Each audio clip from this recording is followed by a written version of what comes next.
بسم اللہ الرحمن الرحیم۔ مجھے یاد ہے کہ ہمارے دور طالب علمی میں جو ہماری سیاسی تنظیمیں ہوتی تھیں اسکول میں، کالج میں، یونیورسٹیز میں، ان کے نعرے ہوتے تھے ایشیا سبز ہے، ایشیا سرخ ہے، دنیا بھر کے مزدوروں ایک ہو جاؤ،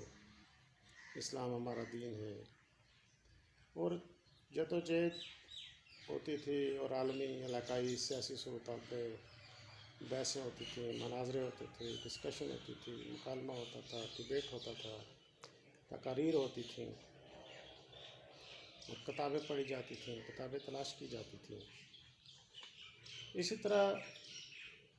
باوجود تمام تر اختلاف کے، یا آپ جو بھی کہہ لیں، لفظ مناسب میں نہیں چاہتا کہ اختلافی لفظ بولیں، 77 کے جو پاکستان میں انتخابات ہوئے ان میں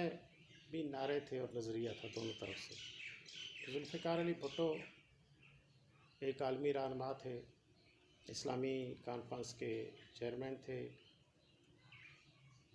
اور ناوابستہ تحریک، افرا ایشیائی اتحاد اور دنیا بھر کے مزدوروں ایک ہو جاؤ ان کے نعرے تھے، اور پاکستان کا غریب بھی ان کے ساتھ محبت کرتا تھا، مزدور ان کو اپنا نجات دہندہ سمجھتا تھا۔ اسی طرح جو ان کے مقابلے میں اسلامی اتحاد بنا 9 جماعتوں کا، تو اس کا بھی نظریہ تھا کہ ہم پاکستان میں اسلام کا نفاذ لائیں گے، اسلام کا عدل و انصاف کا مبنی نظام ہوگا۔ لیکن اس کے بعد مارشل لاء کے زمانے میں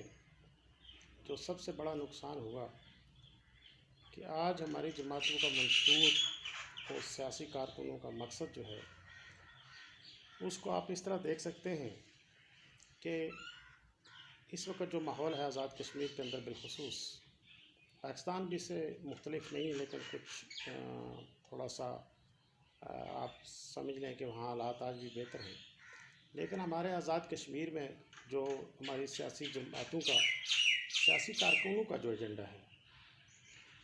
وہ سب سے پہلے یہ ہوتا ہے کہ میں بجلی کا میٹر گھر میں کیسے لگواؤں گا، مجھے میٹر ریڈر نے بل بہت زیادہ دے دیا ہے، میں اس کو کیسے ڈپارٹمنٹ سے درست کرواؤں گا، میں پٹواری سے اپنے زمین کی نقل خسرہ گرداوری کیسے لوں گا، نقل جمع بندی کیسے لوں گا، میں اپنی گرداوری کو درست کیسے کرواؤں گا۔ یہ وہ مسائل ہیں جو اس وقت کے سیاسی کارکن کے مسائل ہیں، اور اس کی ساری سیاست کا محور اس طرح کے مسائل کے گرد گھومتا ہے۔ اور پھر ذاتی انتقام، کہ میں مخالف سیاسی کارکن سے انتقام کیسے لوں گا، اس کی زمین پہ کیسے قبضہ کرواؤں گا، اس کی گرداوری کیسے خراب کروں گا، تھانے میں اس کو میں کس طرح سے بے عزت کرواؤں گا، اس کے کسی عزیز و اقارب کو جو ٹیچر ہے دور دراز کے علاقے میں کیسے اس کے میں تبادلہ کرواؤں گا۔ یہ ہمارے سیاسی کارکن کا ایجنڈا ہے، اور انتظامیہ بھی اور ملازمین بھی اس ایجنڈے پہ عمل پیرا ہیں، اور یہ ایک حقیقت ہے، اور اس کو میں نے برملا پریس کلبوں میں، تقاریر میں، جلسوں میں بیان کیا ہے کہ ہمارا ممبر اسمبلی ایک حلقے کے اندر ایک بادشاہ سے، امریکی صدر سے زیادہ طاقت رکھتا ہے، تمام انتظامی مشینری اس کے تابع ہے، اگر وہ چاہے اور پٹواری ایک رات میں کسی کی زمین دوسرے موضع میں دکھا دے، وہاں سے اٹھا کے وہاں لے آئے، وہ چاہے تو لمحوں میں اس کی زمین کا قبضہ ہو جائے اور زمین بک بھی جائے، وہ چاہے تو پٹواری گرداوری پہ آ سکتا ہے ورنہ نہیں آ سکتا، وہ چاہے تو میٹر ریڈر اس کا میٹر ٹھیک کر سکتا ہے، ٹرانسفارمر لگانا، بجلی کے پولز لگوانا، بجلی کے پولز پہ تاریں لگوانا، ان تاروں کو اگر ٹوٹ گئے تو درست کروانا، یہ ہمارے اس ممبر اسمبلی کا اختیار ہے اور ایجنڈا ہے، جس کا کام اسمبلی کے اندر قانون سازی کرنا تھا۔ تو یہ انتہائی افسوسناک ہے، میں کسی کی ذات پہ تنقید نہیں کرتا، یہ ہماری ساری سیاسی جماعتوں کا، میرا بھی ایک سیاسی جماعت کے ساتھ تعلق ہے، تو ہم سب کے سامنے ایجنڈا جو ہے یہ افسوسناک ہے. ہم گراوٹ کے اور پسماندگی کی انتہائی نچلی سطح پہ جا پہنچے، جہاں آپ کا گھر کا بجلی کا بل درست کروانے کے لیے آپ کو ایم ایل اے کی چٹ لانی پڑے، جہاں آپ کو گھر میں میٹر لگوانے کے لیے محکمہ برقیات کی طرف ایم ایل اے سے جا کے چٹ لگوا کے لانی پڑے، اور جہاں پٹواری سے آپ گرداوری پہ لے جانے کے لیے اس کی خدمت بھی کریں، اس کے پاس 6 مہینے دفتر میں اس کے دورے بھی لگائیں، اور پھر ایم ایل اے صاحب چٹ دیں گے تو وہ گرداوری پہ جائے گا.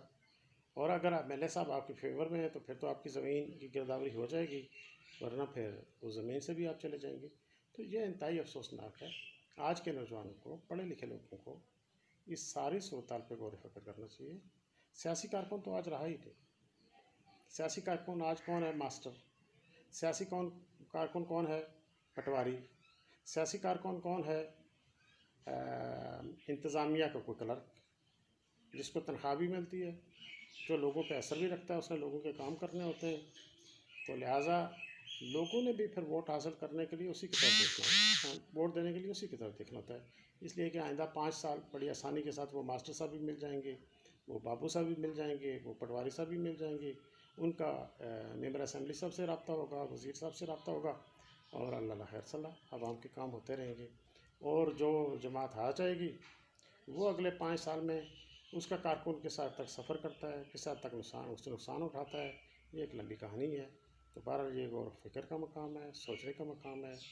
تو میں آپ کو دعوت فکر دیتا ہوں. السلام.